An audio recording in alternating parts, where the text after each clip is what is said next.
جب آپ شہید ہو گئے، یہ بات بھی غور سے سنیے گا، تو آپ کو پتہ ہے جب قافلہ مدینے پہنچا تھا تو کیا ہوا تھا؟ یہ حقائق کوئی نہیں بیان کرتا نا، تاکہ یہ سارے اعتراضوں کا جواب نکل جائے اور یہ دفن کر دی جائے ہر چیز۔ صحابہ کرام علیہم رضوان جتنے تھے، ان سب نے یہاں پر یزید کے خلاف اکٹھ کر لیا تھا کہ ہم بالکل اب اس کا مقابلہ کریں گے۔ اور یہاں پر بھی میں نے ان اپنی گناہگار آنکھوں سے پڑھا ہے، امام زین العابدین نے کہا تھا، حضرت عبداللہ بن زبیر تھے اور دیگر صحابہ کرام جو خواص امت تھے اس وقت، ان سے کہا تھا کہ آپ یہ کام نہ کریں، یزید کی حکومت کے جو کارندے ہیں وہ اس وقت بڑی پاور اور طاقت میں ہیں، یہاں خون خرابہ ہوگا۔ انہوں نے کہا جو مرضی ہو جائے، بات آپ کی ٹھیک ہے، آپ کربلا کا منظر آنکھوں سے دیکھ کے آئے ہیں، لیکن ہم سے برداشت نہیں ہو رہا، اس کمینے نے آل رسول کے ساتھ یہ کام کیا ہے۔ صحابہ کرام جب کھڑے ہوئے تو آپ کو معلوم ہونا چاہیے، اگر صحابہ کرام یزید کے ساتھ تھے یا اس کی بیعت کر لی تھی یا پھر بعد میں اس کے ساتھ رہے تھے، تو پھر اس یزید نے مدینے پر حملہ کیوں کیا؟ یہ بھی تو بتاؤ نا مدینے میں کیا ہوا، مکے میں کیا ہوا؟ یہ بھی تو بتاؤ نا مدینے میں کیا ہوا، مکے میں کیا ہوا؟ یہ بھی تو بتاؤ نا مدینے میں کیا ہوا، مکے میں کیا ہوا؟ کیونکہ اس وقت میڈیا ٹریک اتنا فاسٹ تو نہیں تھا کہ جو بھی بات تو منٹ میں واٹس اپ ہو جائے، پیغام آ جائے، سوشل میڈیا پہ آ جائے، فون آ جائے، کال آ جائے۔ وہاں تو یا خط ہوتا تھا یا کاسد ہوتا، کیونکہ اس وقت میڈیا ٹریک اتنا فاسٹ تو نہیں تھا کہ جو بھی بات تو منٹ میں واٹس اپ ہو جائے، پیغام آ جائے، سوشل میڈیا پہ آ جائے، فون آ جائے، کال آ جائے۔ وہاں تو یا خط ہوتا تھا یا کاسد ہوتا تھا۔ اعوذ باللہ السمیع العلیم من الشیطان الرجیم، بسم اللہ الرحمن الرحیم، انما یرید اللہ لیذھب عنکم الرجس اہل البیت ویطہرکم تطہیرا، اللہم صلی علی محمد وعلی محمد۔ تمام درود و سلام محمد وعلی محمد پر کہ جن کی محبت اور مودت صاحبان ایمان پر فرض قرار پائی گئی۔ عزیزان محترم، برادران ایمانی، مولانا سمر قادری صاحب واقعہ کربلا کو بیان کرتے ہوئے اور لوگوں کو گمراہ کرتے ہوئے اس بات پر زور دے رہے ہیں کہ جب خانوادہ رسول یزید کی قہر کے بعد مدینہ میں آئے، تو جب مدینہ والوں کو، اہل مدینہ کو پتہ چلا کہ خانوادہ رسول پر اتنے ظلم ڈھائے گئے ہیں کہ امام حسین علیہ السلام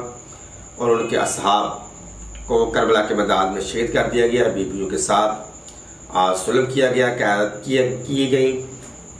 تو اب جب جیسے ہی خاندان رسالت مدینہ میں آتے ہیں تو بہت سارے صحابہ کرام یزید سے قتل حسین کا بدلہ لینے کے لیے اکٹھے ہوئے، اور وہ جانے لگے تو امام زین العابدین نے ان کو منع کر دیا کہ یزید اس وقت بڑی پاور میں ہے، وہ آپ کے قتل سے بھی مانے نہیں ہوگا۔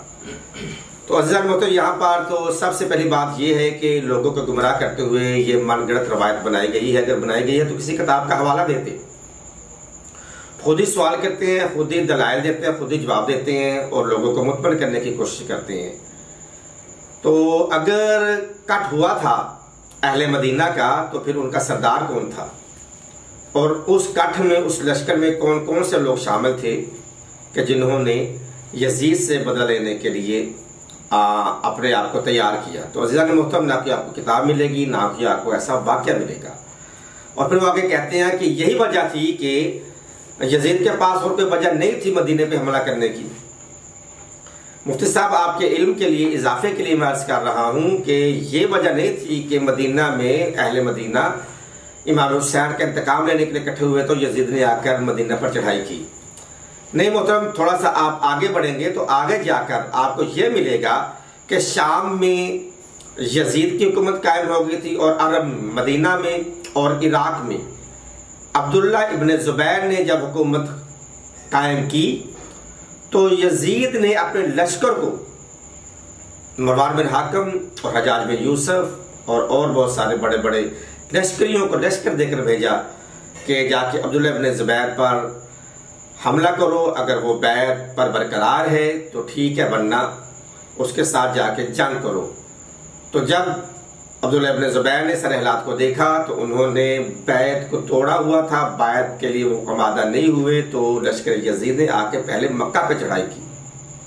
مکہ پہ سنگ باری کی، اور عبداللہ ابن زبیر نے جا کے مکہ میں پناہ لی لیکن وہاں پر بھی اس کو قتل کر دیا گیا، اور حضرت عبداللہ ابن زبیر کے جتنے بھی لشکری تھے ان کو تہہ تیگ کیا گیا۔ پھر اس کے بعد کچھ لوگ بھاگ کر مدینہ کی طرف آئے، تو مدینہ میں آ کر یزید کی فوج نے آ کر قبر رسول کی بے حرمتی کی، مسجد نبوی کی بے حرمتی کی، وہاں پہ اپنے گھوڑے باندھے گئے، گھوڑوں کی لید اور پیشاب مسجد نبوی میں ہر طرح نظر آ رہی تھی، مسجد نبوی میں غلاظت تھی۔ تو آپ کا یہ کہا جانا ہے کہ اس لیے یزید کی لشکر چڑھائی کی کہ وہاں پہ اہل مدینہ نے یزید سے امام حسین کا انتقام لینے کے لیے اکٹھ کیا تھا، لشکر بنایا تھا۔ یہ وجہ یہ تھی کہ یزید اپنے امام حسین علیہ السلام کی شہادت کے بعد اپنے حکومت کو طویل دینا چاہتا تھا، جو اس کے سامنے سار اٹھاتا تھا یا اس کی بیعت سے نکل جاتا تھا تو اس پر وہ لشکر کشی کرتا تھا۔ اسی وجہ سے مکہ اور مدینہ میں عبداللہ ابن زبیر کو بہانہ بنا کر کے اسے میری بیعت کو توڑا ہے، تو انہوں نے مکہ پر اور پھر بعد میں مدینہ پر چڑھائی کی۔ تو وہ وجہ نہیں جو سمر صاحب آپ لوگوں کو گمراہ کر رہے ہیں، سادہ لوگ انسان آپ کے سامنے دیہاتی بیٹھے ہوتے ہیں، آپ خود سے سوال بناتے ہیں، خود سے دلائل بنا کر لوگوں کو مطمئن کرتے ہیں۔ حقیقت یہی ہے جو میں نے بیان کی ہے۔ پروردگار عالم ہمیں صحیح معنوں میں حقیقت کو بیان کرنے کی توفیق عطا فرمائے۔ السلام علیکم ورحمۃ اللہ وبرکاتہ۔